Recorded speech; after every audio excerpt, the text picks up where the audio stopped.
പരിഷ്കരിച്ച പാഠപുസ്തകങ്ങളുടെ ഉദ്ഘാടനം നിർവഹിച്ച് മുഖ്യമന്ത്രി സംസാരിക്കുന്നു. തത്സമയ സംപ്രേഷണത്തിൽ.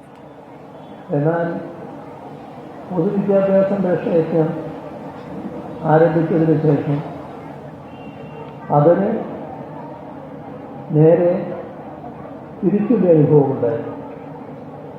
മറ്റു പല മേഖലകളിലുമുള്ള പ്രത്യേകിച്ച് അൺഎയ്ഡഡ് സ്ഥാപനങ്ങളിൽ പഠിക്കുന്ന കുട്ടികൾ പൊതുവിദ്യാഭ്യാസ മേഖലയിലെ സ്കൂളുകളുടെ ഭൗതിക സാഹചര്യം മെച്ചപ്പെട്ടതും പഠന നിലവാരം നല്ല രീതിയിൽ മെച്ചപ്പെടുന്നു എന്ന പ്രതീതി ഉണ്ടായതുമല്ല ആ കുട്ടികൾ പൊതുവിദ്യാലയങ്ങളിലേക്ക് തിരിച്ചു വരുന്നതിനിടയായി. നേരത്തെ 5 ലക്ഷം കുട്ടികൾ ഒഴിഞ്ഞുപോയെങ്കിൽ